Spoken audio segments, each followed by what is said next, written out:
ਸੁਣਿਆ ਤੁਹਾਡੀ ਪੰਜਾਬੀ ਬਹੁਤ ਵਧੀਆ। ਅੱਜ ਦੇਖਦੇ ਹਾਂ ਤੁਹਾਡੀ ਅੱਛੀ ਹੈ ਜਾਂ ਸਾਡੀ। मैं लाहौरिया का मुकाबला तो नहीं कर सकता।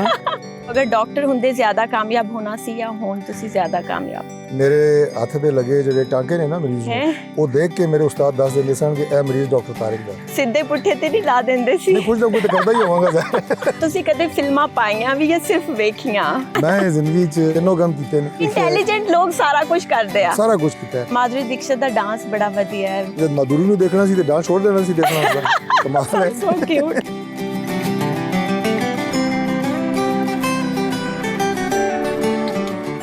सर मरियम नवाज लोग बज़ाहिर तो वो लाहौरी हैं लेकिन अक्सर मरी में दिखाई देते हैं। बेगम कुलसूम नवाज साहिबा को मरी मियां रशीद साहब से ज़्यादा पसंद है।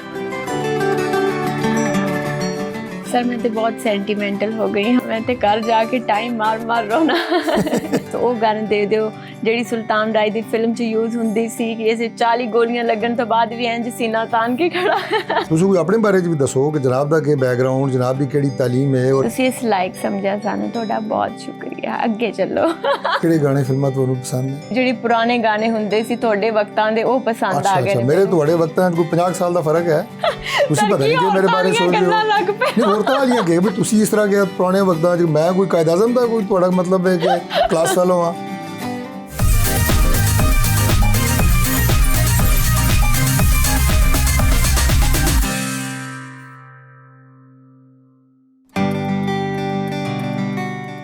आज तक लोग मुझे मेरी इस viral video I hate my पुप्पो के बेटे की वजह से जानते हैं, लेकिन अब मैं आपके लिए बहुत एक्साइटिंग प्रोग्राम ला रही हूँ, समा सितारे। आज समा सितारे में आपकी मुलाकात जिस सितारे से करवाने जा रही हूँ उसके लिए मैं इस्लामाबाद में उनके फार्म हाउस पर मौजूद हूँ। आइए मिलते हैं पाकिस्तान मुस्लिम लीग नून के सीनियर रहनुमा और वफाकी वजीर बराए पार्लिमानी उमूर डॉक्टर तारिक फजल चौधरी से। अस्सलाम वालेकुम सर, कैसे हैं आप? वालेकुम सलाम, मैं बिल्कुल ठीक हूँ। सर सुनिया ਤੁਹਾਡੀ ਪੰਜਾਬੀ ਬਹੁਤ ਵਧੀਆ। ਅੱਜ ਦੇਖਦੇ ਹਾਂ ਤੁਹਾਡੀ ਅੱਛੀ ਹੈ ਜਾਂ ਸਾਡੀ। मैं लाहौरिया का मुकाबला तो नहीं कर सकता लेकिन कोशिश ज़रूर करांगा कि जनाब को पंजाबी को अच्छी जवाब दे दईए। बहुत अच्छा बोला आपने फ्लो के साथ। आप तो बड़े इंटेलिजेंट हैं। मैं ਤੁਹਾਡੇ ਬਾਰੇ ਪੜ੍ਹ ਰਹੀ ਸੀ, ਮਤਲਬ ਤੁਸੀਂ ਇੰਨਾ ਪੜ੍ਹਦੇ ਲਿਖਦੇ ਸੀ ਕਿ ਤੁਸੀਂ CSS ਵੀ ਕਰ ਲਿਆ, ਤੁਸੀਂ ਡਾਕਟਰ ਵੀ ਬਣ ਗਏ, ਤੇ ਫਿਰ ਇੰਨਾ ਪੜ੍ਹ ਕੇ ਪੋਲਿਟਿਕਸ 'ਚ ਆਉਣ ਦੀ ਕੀ ਲੋੜ ਸੀ? सियासत दे जान तो पहले पढ़ाई की है और रज के की है। मैं FSC प्री इंजीनियरिंग की, उस तो बाद मेरा दाखिला हो गया UET Lahore, university of engineering and technology. कोई इंजीनियरिंग मेरा ख़ास दिल नहीं लगा। मैं 1 साल तो बाद छड़ के और फिर मैं MBBS से दाखिला लिया। Then I did my MBBS।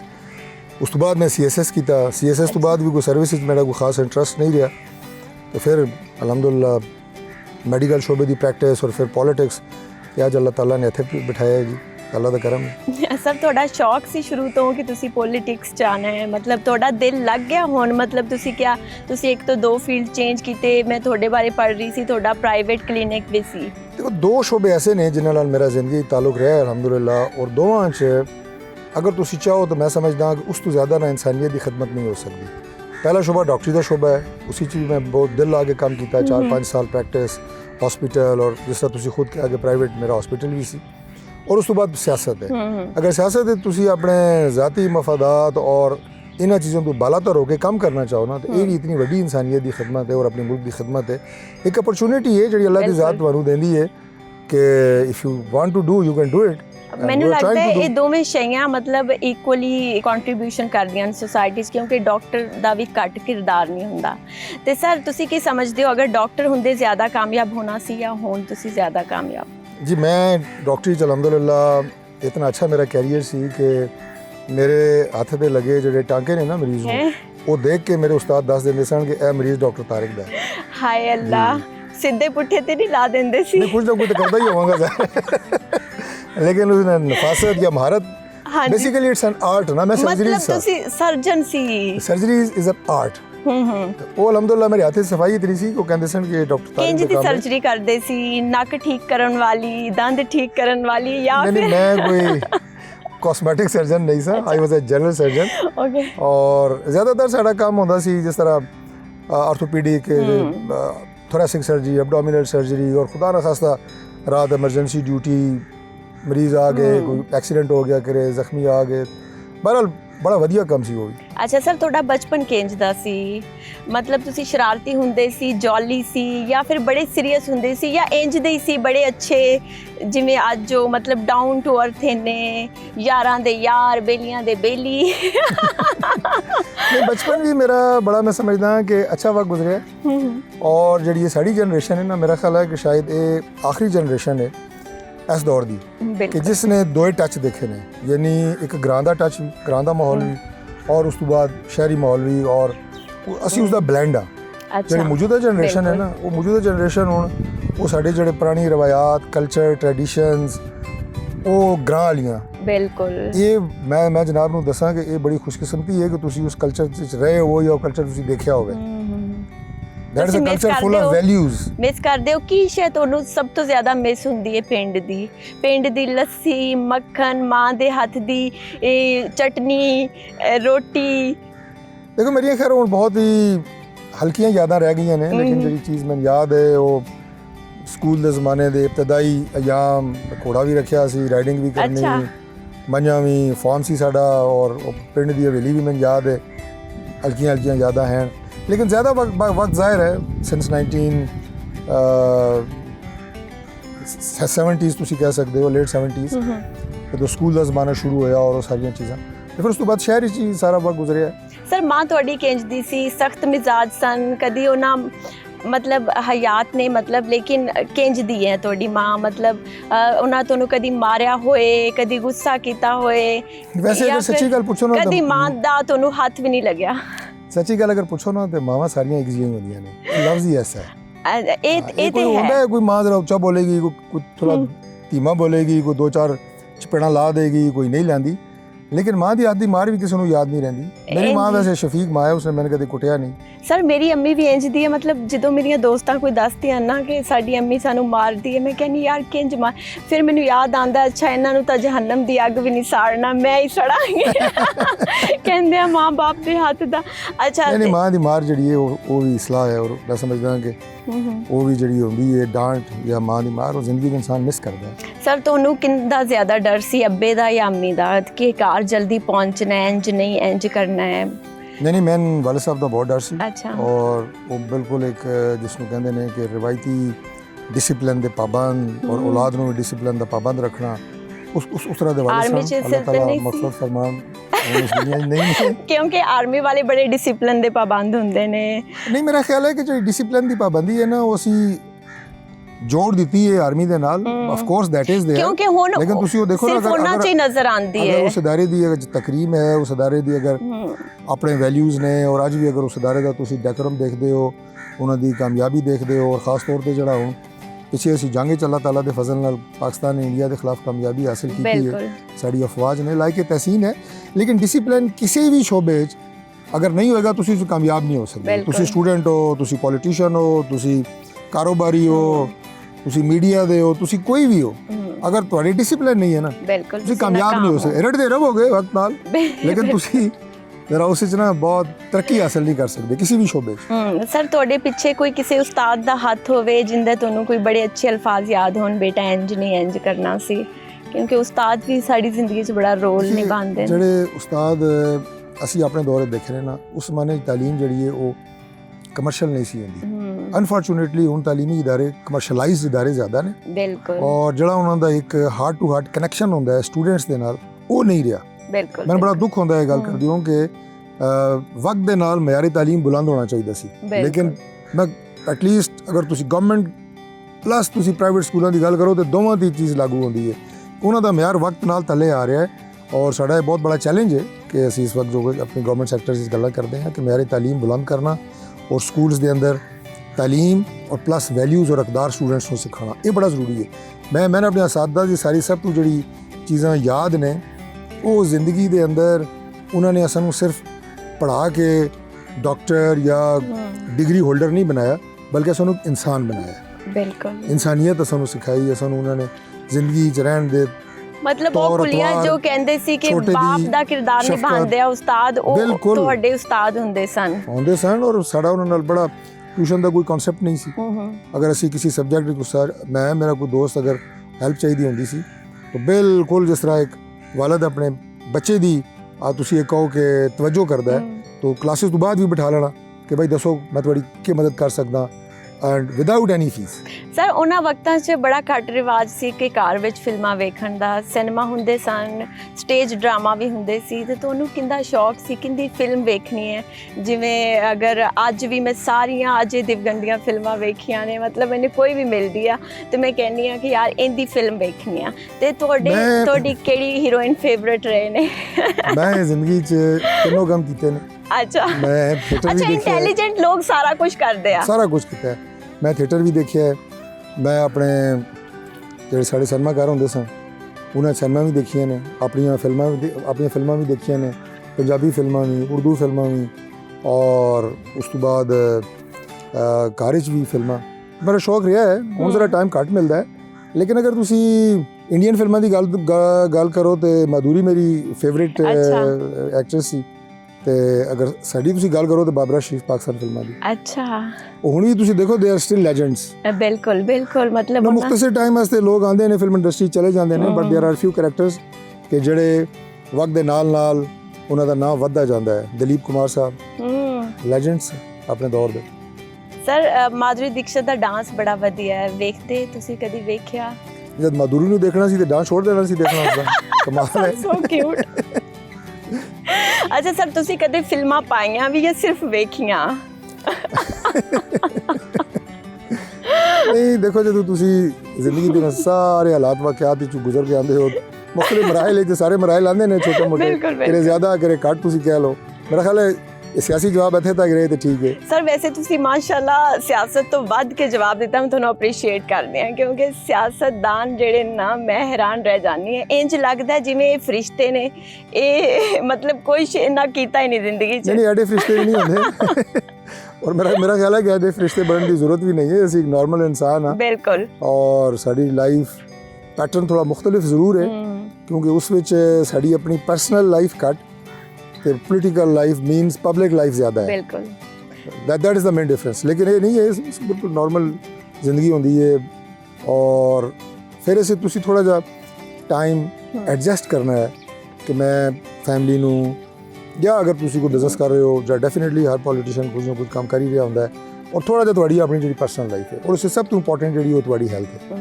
ਕਿ ਅਗਰ ਤੁਸੀਂ ਦਿਨ ਵਿੱਚ 1 ਘੰਟਾ ਆਪਣੇ ਆਪ ਨੂੰ ਦੇ ਸਕੋ, ਵਰਜ਼ਿਸ਼ ਕਰ ਸਕੋ, ਵਾਕ ਕਰ ਸਕੋ, ਉਹ ਤੁਹਾਡੀ ਨਾਰਮਲ ਜਿਹੜੀ ਸਾਡੀ ਸਟ੍ਰੈਸ ਹੈ ਨਾ, ਪੋਲੀਟੀਕਲ ਲਾਈਫ, ਉਸ ਦਾ ਸਟ੍ਰੈਸ ਉਹ ਵੀ ਕਵਰ ਹੁੰਦਾ ਹੈ ਅਗਰ ਤੁਸੀਂ ਆਪਣੇ ਆਪ ਨੂੰ ਥੋੜਾ ਟਾਈਮ ਦਿਓ। ਸਰ ਸਾਈਕੋਲੋਜੀਕਲ ਇਹ ਹੈ ਫੈਕਟ ਹੈ ਕਿ ਜਿਹੜੇ ਜ਼ਹੀਨ ਲੋਕ ਹੁੰਦੇ ਆ, ਕਿਉਂਕਿ ਤੁਸੀਂ ਜ਼ਹੀਨ ਹੋ ਇਹ ਮੈਨੂੰ ਪਤਾ ਚੱਲ ਗਿਆ। ਮੇਰੇ ਮੱਥੇ ਤੇ ਲਿਖਿਆ ਹੈ ਮੈਂ ਜ਼ਹੀਨ ਹਾਂ। ਨਹੀਂ, ਤੁਸੀਂ ਡਾਕਟਰੀ ਵੀ ਕੀਤੀ ਸੀ, ਐਸਐਸਬੀ ਪਾਸ ਕੀਤੀ। ਇੰਨੀ ਮੁਲਾਕਾਤ ਹੈ ਤੁਹਾਨੂੰ ਪਤਾ ਲੱਗ ਗਿਆ ਕਿ ਮੈਂ ਜ਼ਹੀਨ ਹਾਂ। ਨਹੀਂ, ਤੁਸੀਂ ਸੀਐਸਐਸਬੀ ਪਾਸ ਕੀਤਾ। ਸਭ ਦਾ ਰਿਕਾਰਡ ਦੀ ਬੁਨਿਆਦ ਤੇ ਕਹਿ ਰਹੇ ਹੋ, ਠੀਕ ਹੈ। ਤੇ ਜਿਹੜੇ ਜ਼ਹੀਨ ਸਾਈਕੋਲੋਜੀਕਲ ਫੈਕਟ ਇਹ ਕਹਿੰਦਾ ਹੈ ਕਿ ਜਿਹੜੇ ਜ਼ਹੀਨ ਲੋਕ ਹੁੰਦੇ ਨੇ ਉਹਨਾਂ ਨੂੰ ਮੁਹੱਬਤ ਵੀ ਬੜੀ ਡਾਢੀ ਹੁੰਦੀ ਆ। ਤੁਸੀਂ ਦੱਸੋ ਫਿਰ, ਮਤਲਬ ਹੋਈ ਜ਼ਹੀਨ ਲੋਕਾਂ ਨੂੰ ਮੁਹੱਬਤ ਬੜੀ ਡਾਢੀ ਹੁੰਦੀ ਹੈ। ਮੁਹੱਬਤ ਦੇ ਮਾਨੇ ਪਤਾ ਹੁੰਦੇ ਆ ਕਿ ਇਹ ਮੁਹੱਬਤ ਆ। ਨਹੀਂ, ਮੈਂ ਇਹ ਕਹਿ ਰਿਹਾ ਕਿ ਜ਼ਹੀਨ ਲੋਕਾਂ ਨੂੰ ਮੁਹੱਬਤ ਵੀ ਬੜੀ ਡਾਢੀ ਹੁੰਦੀ ਹੈ ਔਰ ਜ਼ਰੂਰ ਹੁੰਦੀ ਹੈ, ਔਰ ਉਸ ਨੂੰ ਹਮੇਸ਼ਾ ਸਿਗਾ ਰਾਜ ਵਿੱਚ ਵੀ ਰੱਖਦੇ ਨੇ। ਇਹ ਵੀ ਬੜਾ ਜ਼ਰੂਰੀ ਹੈ। ਸਰ ਮੈਂ ਕੀ ਕਹਿਣਾ ਚਾਹੁੰਦੇ ਹੋ, ਸਹੀ ਦੱਸੋ। ਮੈਂ ਸਹੀ ਦੱਸ ਰਿਹਾ। ਉਹ ਜ਼ਹੀਨ ਆਦਮੀ ਕਦੇ ਵੀ ਜਿਹੜਾ ਹੈ ਨਾ, ਉਹ ਆਪਣੇ ਪੁਸ਼ੀਦਾ ਰਾਜ਼ ਨਹੀਂ ਬਾਹਰ ਡਿਸਪਲੇ ਕਰੇਗਾ ਟੀਵੀ ਤੇ। ਮੇਰੇ ਖਿਆਲ ਕਰਨੇ ਵੀ ਨਹੀਂ ਚਾਹੀਦੇ। ਬਿਲਕੁਲ, ਇਹ ਤੇ ਹੈ। ਬਸ ਥੋੜਾ ਜਿਹਾ ਪੁੱਛਣਾ ਸੀ, ਉਹ ਸਾਨੂੰ ਪਤਾ ਚੱਲ ਗਿਆ, ਵੀਵਰਸ ਨੂੰ ਵੀ ਪਤਾ ਚੱਲ ਗਿਆ। ਅੱਛਾ, ਇਹ ਦੱਸੋ ਕਿ ਮਾਂ-ਬਾਪ ਦੇ ਤੁਸੀਂ ਫਰਮਾ ਬਰਦਾਰ ਲੱਗਦੇ ਹੋ ਤੇ ਤੁਸੀਂ ਕਿਆ ਹੈ ਵੀ ਸਨ। ਮਾਂ-ਬਾਪ ਦੀ ਨਾਫਰਮਾਨੀ ਕਰਕੇ ਕੋਈ ਬੰਦਾ ਜ਼ਿੰਦਗੀ ਤਰੱਕੀ ਨਹੀਂ ਕਰ ਸਕਦਾ। ਬਿਲਕੁਲ, ਇਹ ਹਮੇਸ਼ਾ ਯਾਦ ਰਹਿਣਾ ਚਾਹੀਦਾ ਹੈ ਸਾਡੀ ਨੌਜਵਾਨ ਨਸਲ ਨੂੰ। ਬਿਲਕੁਲ, ਉਹ ਕਿਰੇ ਨਾ ਕਿਰੇ ਜ਼ਿੰਦਗੀ 'ਚ ਉਹਨਾਂ ਨੂੰ ਨਾ ਉਹ ਜ਼ਰੂਰ ਉਹ ਨੁਕਸਾਨ ਉਠਾਉਣਗੇ ਅਗਰ ਉਹ ਮਾਂ-ਬਾਪ ਦੇ ਨਾਫਰਮਾਨ ਹੋਣਗੇ। ਜੀ। ਤੇ ਸਰ ਤੁਸੀਂ ਲਵ ਮੈਰਿਜ ਫਿਰ ਕੀਤੀ ਜਾਂ ਅਰੇਂਜ? ਇਹ ਵੀ ਮੇਰੀ ਬਾਇਓਗ੍ਰਾਫੀ ਲਿਖਿਆ ਕਰੇ। ਦੱਸੋ ਜੀ। ਨਹੀਂ, ਮੇਰੀ ਮਿਸਿਸ ਡਾਕਟਰ ਹੈ ਔਰ ਲਵ ਮੈਰਿਜ ਨਹੀਂ ਸੀ। It was sort of arrange marriage. ਮਤਲਬ ਕੋਈ ਐਸਾ ਸੀਨ ਨਹੀਂ ਸੀ ਸ਼ਾਦੀ ਦੇ ਪਿੱਛੇ, ਲੇਕਿਨ ਆਵਰ ਫੈਮਿਲੀਜ਼ ਵਰ ਨੋਨ ਟੂ ਈਚ ਅਦਰ। ਉਥੋਂ ਇਸ ਤਰ੍ਹਾਂ ਕੰਮ ਬਣਿਆ ਔਰ ਕਿਸਮਤ ਦੇ ਫੈਸਲੇ ਹੁੰਦੇ ਨੇ ਬੁਨਿਆਦੀ ਤੌਰ ਤੇ। ਬਿਲਕੁਲ, ਹੁਣ ਕਿਸਮਤ ਦਾ ਨਾਮ ਆ ਗਿਆ, ਮੈਂ ਸ਼ੱਕ 'ਚ ਪੈ ਗਈ ਹਾਂ ਕਿ ਤੁਸੀਂ ਕਿੰਨਾ ਖੁਸ਼ ਹੋ ਨਾ। ਨਹੀਂ, ਮੈਂ ਬਹੁਤ ਖੁਸ਼ ਹਾਂ। ਅਲਹਮਦੁਲਿਲਾ, ਸੌਰੀ। Happily married. ਜੀ ਜੀ। ਅੱਛਾ ਸਰ, ਇਹ ਦੱਸੋ ਕਿ ਨੂਨ ਲੀਗ 'ਚ ਆਉਣ ਦਾ ਕਿਉਂ ਫੈਸਲਾ ਕੀਤਾ? ਹੋਰ ਵੀ ਤੇ ਜਮਾਤਾਂ ਹੈ ਸਨ।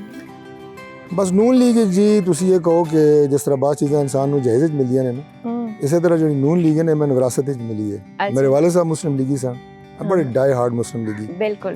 और जब तक वो जिंदा रहे ने he was active in politics कभी एमएनए ਦਾ ਇਲੈਕਸ਼ਨ ਤੇ ਕੰਟੈਸਟ ਨਹੀਂ ਕੀਤਾ लेकिन लोकल बॉडीज वगैरह इस्लामाबाद ਦੇ और थ्रू आउट मुस्लिम लीग सो पैशन मुस्लिम लीग ਦਾ और ਮੈਂ ਬਚਪਨ ਤੋਂ ਦੇਖ ਰਿਹਾ ਸਾਂ ਉਹਨਾਂ ਦਾ ਲੇਕਿਨ ਦੂਸਰੀ ਇਹ ਚੀਜ਼ ਹੈ ਕਿ ਜਿਹੜੀ ਇਸ ਜਮਾਤ ਦੇ ਅੰਦਰ ਨਾ ਵੈਲਿਊਜ਼ ਅਕਦਾਰ ਔਰ ਇੱਕ ਪੈਸ਼ਨ ਕਮ ਕਰਨ ਦਾ ਫਾਰਮਰ ਪ੍ਰਾਈਮ ਮਿਨਿਸਟਰ ਔਰ ਸਾਡੇ ਇਸ ਵਕਤ ਦੇ ਪ੍ਰੈਜ਼ੀਡੈਂਟ ਨਵਾਜ਼ ਸ਼ਰੀਫ ਸਾਹਿਬ ਦੇ ਔਰ ਉਸ ਤੋਂ ਬਾਅਦ ਮੌਜੂਦਾ ਵਜ਼ੀਰ ਆਜ਼ਮ ਸ਼ਹਿਬਾਜ਼ ਸ਼ਰੀਫ ਸਾਹਿਬ ਦੇ तो I admire that passion and try to follow that अच्छा। शहबाज साहब ने कम करके मैं पहले इस तो पहले पिछले दौर जो साढ़ा 2013 तो 18 का दौर से उसी की मैं अलहमदुलिल्लाह वजीर सा कैबिनेट मैंबर सा मियां नवाज शरीफ साहब नाल उन्होंने भी बड़ा क्लोज में काम किया तो हुण मैं शहबाज शरीफ साहब नाल काम कर रहा तो यकीन करो कि बड़ा मज़ा आता है और मैं दावे नाल गल कह सकदा कि किसी भी मिनिस्टर की अपनी मिनिस्ट्री जितनी वर्किंग और नज़र है ना उस तो ज़्यादा प्राइम मिनिस्टर शहबाज शरीफ साहब की हर मिनिस्टर की मिनिस्ट्री और उसके काम में नज़र है अच्छा। ज़्यादा फोकस है उन्होंने पता होता है कि मिनिस्ट्री कौन बंदा क्या काम कर रहा है दे रिजल्ट्स के ने और टाइम लाइन्स के नाल तुहानू वो चैलेंज देंगे भाई अगले 3 महीने का प्लान 10 6 का 10 इंप्लीमेंटेशन 10 सो बड़ा ही कॉरपोरेट तरीके दे नाल वजारतां की निगरानी कर रहे हैं और उस वजह तो तुहानू मुल्क में कोई बेहतरी के आसार नज़र आ रहे हैं और मजीद आएंगे इंशाल्लाह। ते सर तुहाडे फेवरेट कौन आ अगर गल की जाए बड़ा क्लोज हो कि नवाज शरीफ या फिर Shahbaz Sharif in the politics दे कॉन्टेक्स्ट विच केड़े अच्छे पॉलिटिशियन? देखिए मियां नवाज शरीफ साहब 3 दफ़ा प्राइम मिनिस्टर रहे ने और साड़ी पार्टी के कायद ने ऑफ कोर्स लीडर ने खुद शहबाज शरीफ साहब कहते हैं वो मेरा बड़े भाई भी हैं और मेरे लोकां दी भी एफिलिएशन होना नाल ही आ ਉਹਨਾਂ ਦੇ ਨਾਲ ਵੀ ਕੰਮ ਕੀਤਾ ਉਹਨਾਂ ਦਾ ਆਪਣਾ ਇੱਕ ਐਕਸਪੀਰੀਅੰਸ ਸੀ शहबाज साहब की जी काम करने की स्पीड है वो ज़्यादा है अच्छा और डांट भी ज़्यादा सुनने को मिलती है अच्छा जी जड़ा मिनिस्टर उन्होंने मीटिंग करके बाहर निकलता है ना उसको पूछो मीटिंग कर रहे हैं वो कहता है डांट सुन के आए हैं मीटिंग करी अच्छा यस बिल्कुल बाकायदा डांटते ने जरा जी तुसी सुस्ती करो डांट पेगी तुहानू और उसको अच्छा लगता है कि उन्होंने नज़र है फोकस है और फोकस उन्होंने ज़्यादा तो नहीं है फोकस मुल्क वास्ते है वो चाहते हैं कि जड़ा कम सालों का महीने च होवे तो महीने का कम दिना च दिना का कम घंटियां that is called Shahbaz speed basically जड़ा तुसी सुनते रहंदे हो। बिल्कुल मैं ये भी सुनया मरियम नवाज स्पीड भी देखिए मरियम बीबी का जड़ा चैलेंज सी ना पंजाब विच एज चीफ मिनिस्टर उस तो पहले 10 साल चीफ मिनिस्टर शहबाज साहब रह के आए ने उत्थे वो शहबाज साहब की स्पीड नू मैनेज करना पंजाब विच वो इतना आसान नहीं सी लेकिन मैं साड़ी भैन है मैं उस बीबी नू दाद देना कि उसने उसनू मैच किया है कम करके दसिया है कोई ऐसा ज़िला नहीं कोई ऐसी तहसील नहीं जिथे मैडम मरियम नवाज पहुँचे ना हो मुख्तलिफ इवेंट्स हर शोबे कम हूँ तुम देखो अनफॉर्चुनेटली जी मुल्क की सलाब की सूरत हाल है कम का पैशन इस तरह होना चाहिए अगर अल्लाह ने तुम्हें जिम्मेदारी दी है तो फिर अगर ज़रूरत पवे तो तुम दिन रात जाके काम करो।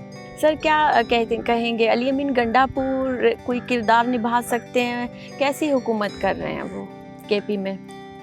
देखिए अली अमीन गंडापुर मैं उनकी शख्सियत पर तो कोई बात नहीं करूँगा लेकिन परफॉर्मेंस वाइज जो है वो बहुत पुअर परफॉर्मेंस है और ये मैं इसलिए नहीं कह रहा कि मेरा ताल्लुक किसी दूसरी सियासी जमात से है अब यहाँ ये उनकी तीसरी टर्म है लेकिन अगर आप देखेंगे अभी ये सैलाब की जो बात होती है इसमें सबसे बड़ा फैक्टर ये है कि वहाँ जंगलात की कटाई हुई है बेदरे कटाई हुई है।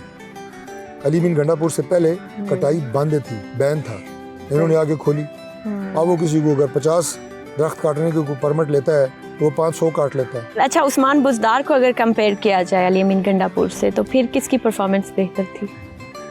देखिए उस्मान बुज़दार तो एक बाख्तियार वज़ीर आला नहीं थे वो एक कमज़ोर वज़ीर आला जो लगाए गए उसकी बुनियादी वजह ये थी कि इमरान खान साहब और बुशरा बीबी उस सूबे के ऊपर अपनी मुकम्मल ग्रिप रखना चाहते थे और थोड़ा सा मैं समझता हूँ कि इनसिक्योरिटी का भी शिकार थे क्योंकि चीफ मिनिस्टर पंजाब एक बहुत तगड़ा चीफ मिनिस्टर होता है तो कहीं ये बहुत कैप्चर ना कर ले पार्टी ना मेरी कैप्चर कर ले या कोई लीडरशिप ना कैप्चर कर ले कमज़ोर आदमी उन्होंने लगाया। अली अमीन हेड स्ट्रॉन्ग आदमी है काम समझता है लेकिन उसकी प्रायोरिटीज़ नहीं है उसकी प्रायोरिटीज़ कुछ और है उसकी प्रायोरिटीज़ सूबा बनाने से ज़्यादा अपना आप बनाना है सूबे के अवाम को तवज्जो दें तो वो इंटेलिजेंट आदमी है आई मस्ट से। सर सही कह रहे हैं आप, बिल्कुल सही कह रहे हैं। अच्छा मैं सर, देखिए आप सच्ची बात करूंगा, सर, चाहे आप उनका ताल्लुक पॉलिटिक्स दूसरी में नहीं जमात से डलते, है। लाइक मैंने कभी नहीं देखा आपकी बहुत बड़ी कोई कंट्रोवर्सी आई हो या आप बहुत ज़्यादा बोले हो, तो आपके फेलोज हैं जैसे अता तारड़ हैं, वो इतना बोलते हैं और काफ़ी दफ़ा अब्यूजिव भी हो जाते हैं, तो क्या वजह है? देखिए अता तारड़ जो है मेरा छोटा भाई है, जो वो ज़्यादा बोलते हैं ना, वो शौक से नहीं बोलते, ये उनकी मजबूरी है, क्योंकि ये उनका टास्क है। अच्छा। वो वजारत इत्तलात व नशरियात के वज़ीर है। अच्छा, अल्लाह ना करे आप भी बने। He is face of the government. जो गवर्नमेंट की पॉलिसी है, जो प्राइम मिनिस्टर जो है सोच रहे हैं या कर रहे हैं, और हर शोबे के अंदर जो जो वजारतें जो जो अचीवमेंट्स कर रही हैं, उनको वजारतें खुद भी बताती हैं, लेकिन ऑफिशियली वो जिम्मेदारी होती है वफाकी वज़ीर इत्तलात व नशरियात। इसलिए वो ज़्यादा बोलते हैं, वो ज़्यादा बोलना चाहिए उन्हें। तो जब आप ज़्यादा बोलते हैं तो आप गलतियाँ भी करते हैं। तो फिर ये तो अस्मा कुदरती बुखारी बात के है। बारे में अगर क्या उनको कहेंगे? स्टेटमेंट आपको लगा कि वो ट्रैक से उतरा हुआ है, तो ज़्यादा बोलेंगे तो एक दो वर्ड तो आप स्किप कर ही जाते हैं। बिल्कुल। तो अस्मा बुखारी बहुत ज़्यादा बोलती है। अस्मा बुखारी तो ये चीती है जी, वो तो आपको पता अच्छा। है। बिल्कुल, उसको तो मैं बड़ा एडमायर करता हूँ, बहुत ज़बरदस्त। आपको लगता है ऐसे होना चाहिए ख़वातीन को, लाइक? बिल्कुल होना चाहिए। आप उनका करियर देखें, और बड़ी मेहनत की है अस्मा बुखारी ने, और बड़ा वक्त दिया है पॉलिटिक्स को, और ख़वातीन के लिए ज़ाहिर है पूरी दुनिया में भी, लेकिन पाकिस्तान में बड़ा चैलेंजिंग होता है कि आप जो है पॉलिटिक्स के अंदर उस अंदाज से कि बिल्कुल आप दिन रात काम करें, मेहनत करें, तो मुश्किल होता है, लेकिन उन्होंने किया, परफॉर्म किया। तो अस्मा बुखारी बाज़ दफ़ा बहुत अग्रेसिव हो जाती, जैसे उन्होंने एक प्रेस कॉन्फ्रेंस ही कर डाली पूरे घंटे की अपने ड्रेसिंग के ऊपर, तो क्या वजह है? ड्रेस अच्छा पहना होगा तो कर दी, तो क्या हो गया? वैसे मैंने देखी नहीं है वो। अच्छा, नहीं, ये बड़ी कंट्रोवर्सी हुई थी ना, कि उन्होंने कहा मैं आपके अब्बे के दिए पैसों से पहनती हूँ, आप लोगों की अम्मियाँ कपड़े नहीं पहनती हैं, तो मैं क्या करूँ, कुछ इस तरह की चीज़ें उन्होंने मैंने देखी नहीं, इसलिए मैं उस पर ज़्यादा कमेंट नहीं कर सकता। ऑनेस्टली मैंने नहीं देखी। ओके, ठीक है। नहीं, लेकिन बहरहाल मैंने जैसे आपको बताया ना, देखिए अब मैं थोड़ा मज़ीद एक्सप्लेन कर देता हूँ। अब मैं लेकिन आप इख्तिलाफ करते हैं, कहीं ना कहीं लाइन क्रॉस नहीं करनी चाहिए, चाहे कुछ भी हो जाए, बेशक वो पीटीआई वाले हों, या मैं ये भी कहती हूँ पीटीआई वालों ने भी लाइन क्रॉस की थी जब उनकी हुकूमत थी, उन्होंने ऐसे ऐसे केसेस भी डाले जो नहीं थे। और देखिए मैं बिल्कुल इस बात का कायल हूँ कि लाइन क्रॉस नहीं करनी चाहिए, और सिर्फ कॉन्सेप्ट वाइज कायल नहीं हूँ। प्रैक्टिकली अगर आप मेरी पॉलिटिक्स देखेंगे तो आपको नज़र आएगा कि मैं प्रैक्टिकली खुद भी लाइन क्रॉस नहीं करता, और वो करनी चाहिए भी नहीं। हम पॉलिटिक्स में एक दूसरे के ऊपर ज़ाती हमले करने के लिए नहीं आते, ना ये सियासत है, ना एक दूसरे का नाम बिगाड़ने, जो इमरान खान साहब कभी किसी को डीजल कहते हैं, कभी किसी को मुच्छल कहते हैं, ये सियासत नहीं है। मैं इसका कायल ही नहीं हूँ। बिल्कुल बिल्कुल। मैं अपनी सियासी मुखालफिन को बराबर इज़्ज़त देता हूँ, रिस्पेक्ट देता हूँ। मेरा उनसे सियासी नज़रियाती इख्तलाफ है, ज़ाती इख्तलाफ नहीं है। बिल्कुल, ज़ाती इख्तलाफ नहीं होना चाहिए, बिल्कुल ये रहना चाहिए जहन में, और इन्हीं वैल्यूज़ के साथ सियासत करनी चाहिए। और यहीं पे तो पाकिस्तान तहरीक इंसाफ ने लाइन क्रॉस की है। कहाँ? 2 दफ़ा की है जी। एक दफ़ा जब इमरान खान साहब ने सियासत में ये कल्चर इंट्रोड्यूस कराया, गालम गलोच, तू मैं की सियासत, और कोई छोटे बड़े की तमीज़ नहीं, और हर एक के नाम बिगाड़ने और उन पर ज़ाती और रकीक हमले करने, और जिनसे ख़वातीन भी महफूज नहीं। ये एक बात। बिल्कुल। दूसरी बात जो उन्होंने लाइन क्रॉस की, वो उन्होंने सियासत छोड़ दी और टकराव की सियासत का रास्ता इख्तियार किया। ये बात से मैं एग्री करती हूँ। वो भी रियासती इदारों के साथ और रियासती इदारों के सरबराहों के साथ। ये कोई सियासत नहीं है कि आप जो है जनाब सियासत तो मैं कहता हूँ कि सियासी बंदों में भी हयादारी वज़ादारी रहनी चाहिए। जैसे मैंने आपको कहा, मैं उसका कायल हूँ, रखता हूँ। वो सियासत छोड़ के आप रियासत से टकराना शुरू कर दें, और फिर उसके बाद जो उनके लोग सोशल मीडिया पे बैठते हैं, वो जो कुछ लिखते और करते और कहते हैं रियासत के बारे में, पाकिस्तान के बारे में और हमारे इदारों के बारे में, वो तो मैं समझता हूँ कि शायद इतना मलबा तो इंडिया ना डालता हो। बिल्कुल। जंग के बाद डाला है, लेकिन जंग से पहले नहीं डाला उन्होंने जितना इन्होंने डाला है। ਤੁਹਾਡੇ हाँ ਚਾਹ ਪੁੱਛਣ ਦਾ ਕੋਈ ਰਿਵਾਜ ਨਹੀਂ, ਅਸੀਂ ਤੇ ਸੁਣਿਆ ਸੀ ਨੂਨ ਲੀਗ ਦੇ ਬੜੇ ਬੜੇ ਵੱਡੇ ਦਸਤਰਖਾਨ। मैं ਤੁਸੀਂ ਗੱਲਾਂ इतने चंगे कर रहे हो कि मैं ਤੁਹਾਨੂੰ रोक के चाह दी ऑफर करना नहीं चाहता, लेकिन मेरा ख्याल चाह दी ब्रेक कर ली है। डॉक्टर तारिक फजल चौधरी ने हाई टी से तवाज़ो की। चाय के साथ हल्की फुल्की गपशप जारी रही। सर, आपको खाने में क्या पसंद है? मैं हर तरह का खाना खा लेता हूँ, वो ऐसा स्पेसिफिक नहीं है कि मुझे ये खाना पसंद है और मैंने यही खाना है। मैं देसी खाना भी खा लेता हूँ, अच्छा, और उसमें देसी मुर्गी, मटन वगैरह, रोटी भी खाता हूँ, चावल भी शौक से खाता हूँ, और चाइनीज़, सब कुछ खाते हैं, Japanese, मतलब सब Thai कुछ आपका food। फेवरेट है। मुझे सब सब सब अच्छा लगता है। वो क्यों? मेरा ख्याल है ऐसा बंदा ठीक रहता है, वो पाकिस्तान में या पाकिस्तान से बाहर जहाँ पे भी हो, ऐसा ही है। उसे उसकी पसंद का खाना मिल ही जाता है। अगर आप बहुत स्पेसिफिक हो कि मैंने यही खाना है, तो फिर नहीं फिर मिलता। मुश्किल होती है। लेकिन आपकी तो फिजिक भी ठीक ठाक है, मतलब आप फिर वॉक शॉक भी करते हैं। जी, मैं कोशिश करता हूँ कि मैं जिम भी जाता हूँ, उसके साथ मैं राइडिंग करता हूँ। ये दो मेरे शौक हैं जो बड़े पुराने हैं। बस आपको बातों पे लगा के मैंने खाना खा जाना है। मैंने ज़रूर खाएं आप, बल्कि ज़्यादा खाएं।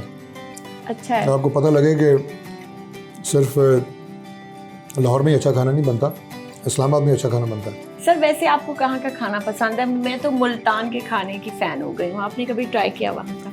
मुल्तान का खाना मैंने बिल्कुल ट्राई किया है, लेकिन पाकिस्तान में पहले नंबर पे कराची, अच्छा, दूसरे नंबर पे लाहौर। गुजरांवाला कहेंगे आप? लाहौर। नहीं, अच्छा ओके। जी, अगर आपने सिर्फ गोश्त खाना है तो देन गुजरांवाला नंबर 1। अच्छा जी, बारबेक्यू वगैरह। ओके, मैंने कराची का भी विजिट नहीं किया। आप जाते हैं कराची? ऑफ एंड ऑन चक्कर लगते रहते हैं, कुछ ऑफिशियल भी एंगेजमेंट्स होती हैं, फिर यार दोस्त बहुत हैं, तो ज़ाहिर है तो हमें खुशी फेवरेट जाहिर सिटी रहता है। कौन सा रहने के लिए बेहतरीन? आप बताएं, आप इस्लामाबाद तशरीफ़ लाई हैं, यहाँ पे जो आपको सुकून, लो ट्रैफिक, ग्रीनरी और टेम्परेचर, इसमें जो फ़र्क महसूस हुआ है, बिल्कुल, मेरा ख्याल है पाकिस्तान का खूबसूरत तरीन शहर है Islamabad, peaceful city. It is. और यहाँ पे कोई आपको उस तरह रश नहीं मिलती, हैवी ट्रैफिक नहीं मिलती, और पाकिस्तान का कैपिटल भी है, और मेरा चूँकि प्लेस ऑफ बर्थ है उससे वैसे ही आपको ज़्यादा एसोसिएशन होती है, तो मुझे तो इस्लामाबाद ही पसंद है। सर जहाँ इंसान पैदा होता है ना, वहीं उसका दिल लग जाता है। मेरा जब नस्क में एडमिशन हुआ था ना, तो मैं एक दिन रही थी इस्लामाबाद, और मैं रोने लग गई कि नहीं, मुझे घर जाना है। तो आई थिंक उसकी वजह इस्लामाबाद शहर नहीं है, उसकी वजह पढ़ाई। आपकी एफिलिएशन है जो आपकी फैमिली के साथ है। ऐसा ही है शायद। आप उसी वजह से ज़्यादा उदास हुई होंगी, वरना Islamabad is a beautiful city to live. ये तो है अभी, और मतलब इस्लामाबाद के बारे में एक और बात मशहूर है, जो एक दफ़ा इस्लामाबाद आ जाता है वो फिर इस्लामाबाद का होकर रह जाता है। जी। सर आपको कंट्रीज में कौन सी कंट्री सबसे ज़्यादा पसंद है? कहाँ का दौरा करना चाहते हैं? कोई आइलैंड्स? देखिए, दुनिया के मैंने पेशतर ममालिक फिरे हैं। यूरोप का अपना एक चार्म है, बहुत सारी चीज़ें हैं, जैसे कि पहले मैंने कहा वहाँ से आपको सीखने को मिलती हैं, और मौसम यूरोप का मुझे बहुत पसंद है, ख़ास तौर पे इंग्लैंड का। टर्की वगैरह बहुत खूबसूरत है। उसके अलावा अगर आप सेंट्रल एशियन स्टेट्स जाएं, मैं अभी कुछ दिन पहले किर्गिस्तान गया, अमेजिंग कंट्री, और उसकी सबसे ज़्यादा जो चीज़ मुझे अच्छी लगी वो ये है कि एक तो लोग बहुत आपको रिस्पेक्ट देते हैं, बड़े फ्रेंडली हैं, और पूरे मुल्क में जहाँ भी आप फिरें खाना आपको हलाल मिलता है। मुसलमान मुल्क है, बिश्केक उसका कैपिटल है, तो ये जो एक्सपीरियंस है थोड़ा हटके था, लेकिन मुझे बड़ा पसंद आया। तो सर चाइना में तो बड़ी मुश्किल होती है हलाल फूड ढूंढने में। मैं चाइना 2 दफ़ा गया हूँ, लेकिन मेरा चूँकि ऑफिशियल ट्रिप था तो हमारे लिए वो स्पेशली अरेंज करते थे, लेकिन बिल्कुल हलाल फूड ढूंढना भी मुश्किल है, बल्कि पूरे यूरोप में मुश्किल होता है। लेकिन चाइना में जो लैंग्वेज बैरियर है इसका भी प्रॉब्लम होती है। ऐसा ही है। तो सर इंडिया गए हैं कभी? इंडिया अनफॉर्चुनेटली मैं नहीं गया, मेरी बड़ी ख्वाहिश थी, लेकिन अब वो ख्वाहिश ख़त्म हो गई है जब से इंडिया के साथ जंग हुई है। अब इंडिया पे जाने से ज़्यादा इंडिया में लानत भेजने का ज़्यादा दिल करता है। अच्छा, आप मुझसे इतने सवाल कर रही हैं, एक बात मैं आपसे पूछता हूँ, आप ये बताएं कि खाना आपको कैसा लगा? सर बहुत अच्छा है, लेकिन मैं देसी लवर हूँ। देसी लवर है? इसमें से मैं कुछ भी नहीं खा सकती। आपको आप अगर आने से पहले बताती हैं तो आपको देसी मुर्गी खिलाते हैं। बाहर लॉन में आपने देखा सर होगा, मुझे पता ही नहीं था आप आपके इतने दाएं बाएं अच्छे फिर रही हैं, थी। है ना? मुझे नहीं पता था आप इतने अच्छे हैं, वरना मैं आपकी अच्छाई का मजीद फायदा उठा लेती। ये देखें, लाहौर के लोग बहुत मेहमान नवाज हैं, लेकिन इस्लामाबाद के लोग कम नहीं है। मैं एक दो चीज़ें आपको खिलाता सारे हूँ रिकॉर्ड तोड़ते जा रहे हैं। जो थोड़ा सा, अगर देसी नहीं होगा तो नीम देसी जरूर होगा। सैशलिक स्टिक्स। ऐसे ठीक है। सैंडविच खाएं आप। Thank you so much. ठीक है जी। Thank you sir.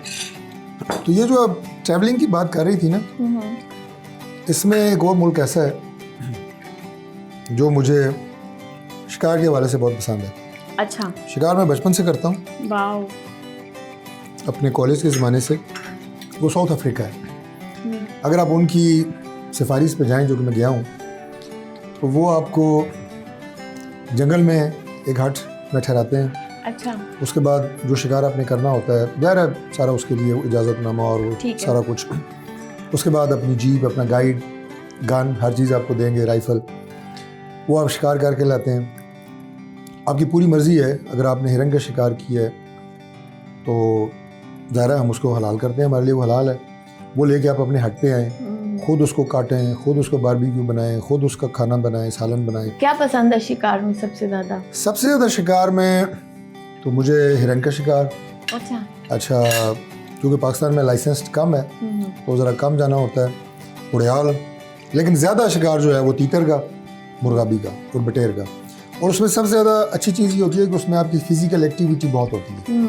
आप तीतर का शिकार जो है सुबह तुलुए आफ्ताब से शुरू होता है और गुरूब तक रहता है। अच्छा। और अगर दिन में आप एवरेज देखें तो आप 25 से 30 किलोमीटर आप वॉक करते हैं। ओके। और सारा रफ टेरेन होता है, ज़ाहिर है पोठवार में होता है, ऊंची नीची जगह होती हैं। वो बड़ा थ्रिलिंग होता है। और वो सारे बर्ड आपने हवा में शूट करने होते हैं, उड़ते हुए बर्ड को शूट करना होता है। ओके। हॉर्स राइडिंग का भी शौक है?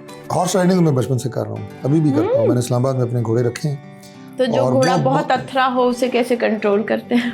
मैं ऐसे घोड़े पे नहीं बैठता। होते हैं, नेचुरली होते हैं। नहीं, वो एक एज होती है आपकी। अच्छा। आप जिस वक्त थोड़ी बेवकूफ़ी की एज होती है ना, 17-18 साल की, उस वक्त बैठा करते थे। अच्छा। लेकिन आप अगर आप किसी अथरे घोड़े पे बैठे और वो आपको गिरा दे तो आप तो 6 महीने के लिए बुक हो गए। बिल्कुल। वो अभी हम अफोर्ड नहीं करते कि 6 महीने के लिए बेड पे लेटें। इसलिए ये बहादुरी नहीं होती, बेवकूफ़ी होती है कि आप किसी ऐसे जानवर पर राइड करें कि जैसे गिरने का आपको ज़्यादा अंदेशा हो। वैसे तो किसी से भी गिर सकते हैं। मैं गिरा हूँ, मैं एज मिनिस्टर, मेरी जो है अपना बोन्स फ्रैक्चर हुई हुई है। Oh my God. घोड़े से गिर के। तो लेकिन ज़ाहिर है फिर उसकी तकलीफ आपको रहती है कुछ दिन, आपको कुछ हफ्ते बल्कि आपको रेस्ट करना पड़ता है। तो ये रिस्क ना ही लें तो अच्छा है। नहीं, राइडिंग जो है ना, it's a therapy.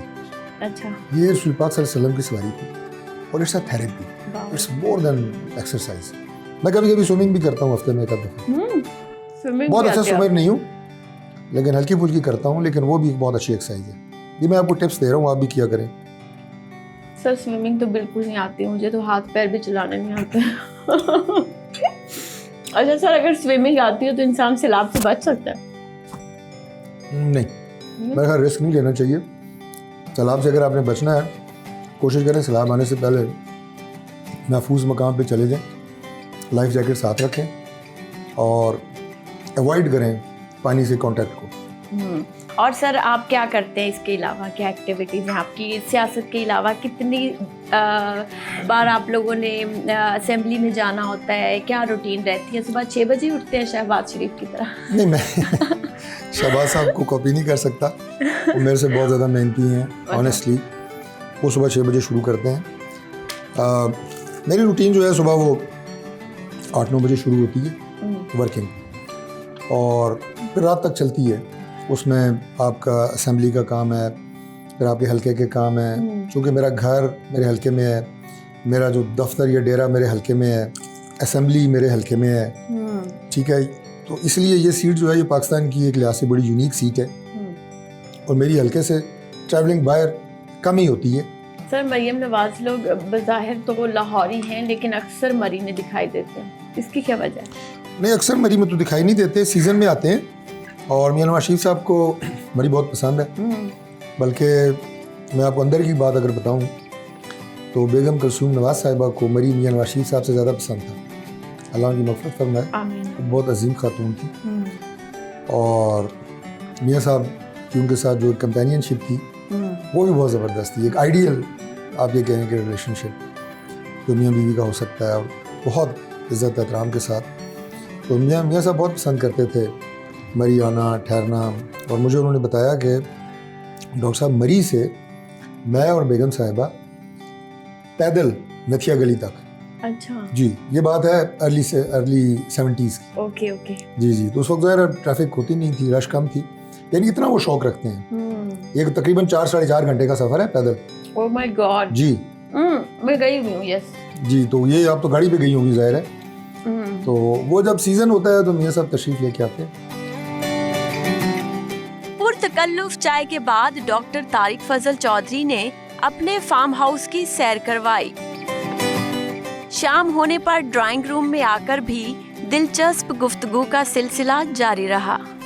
Sir this is very टची question, I just apologise कि मैं आपसे ऐसा सवाल पूछने जा रही हूँ, बट एक बाप के लिए आसान नहीं होता कि एक नौजवान बेटे को दफनाना, उनकी तदफीन करना, ये हौसला कहाँ से आया? ये सिर्फ अल्लाह की ज़ात आपको देती है, ये इंसान में हिम्मत हो ही नहीं सकती। ये अल्लाह की तरफ से आपको स्ट्रेंथ मिलती है कि आप ज़िंदगी में दोबारा मामूल पे वापस आएँ और ज़िंदगी में वो रूटीन जारी रख सकें जो आप इस हादसे से पहले आपकी होती है। लेकिन उसके पीछे मैं ये कहूँगा कि स्ट्रेंथ के पीछे जो अल्लाह की तरफ से आपको मिलती है, उसकी एक रीज़न ये भी थी कि जब मेरा बेटा था, हमज़ा उसका नाम था, और उसके अंदर जो अल्लाह ने ईमान और एतकाद रखा था, मेरी आज भी दुआ है कि अल्लाह ताला मुझे वो ईमान और एतकाद नसीब फरमाए जो सिर्फ नसीब से मिलता है।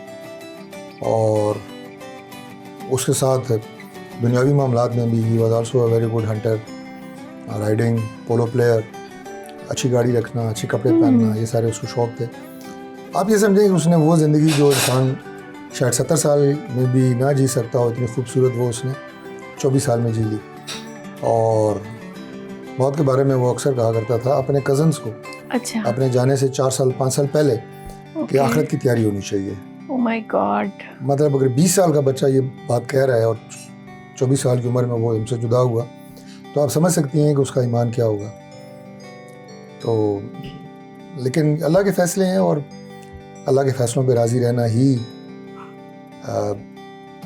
सबसे पसंदीदा अमल है अल्लाह के नज़दीक। बिल्कुल सर, अल्लाह की रज़ा से राज़ी हैं। Thank you. सॉरी। नहीं, it's okay, I can understand. शायद मैं इस टॉपिक को ही शुरू ही नहीं करना चाहती थी, क्योंकि इंसान ने सोचा ही नहीं होता कि उसके कल को घर का फर्द शायद नहीं होगा साथ। तो लेकिन पार्ट ऑफ लाइफ, अल्लाह की ज़ात ऐसी उससे सर, महफूज अल्लाह रखे। लेकिन सबको इतना हौसला दे, क्योंकि ज़िंदगी में होता है ऐसा, बाज़ दफ़ा आपके माँ बाप आपके साथ नहीं होते, कोई बहन भाई कुछ। मुझे तब रियलाइज़ हुआ, मुझे नहीं पता था बिल्कुल भी। सब कहते थे अल्लाह से सेहत मांगनी चाहिए, पैसा, चीज़ें आने जाने वाली होती हैं। तो ईद बहुत करीब थी, बल्कि ईद से 1-2 दिन पहले की बात थी, और मामा की तबीयत बहुत ज़्यादा ख़राब हो गई थी।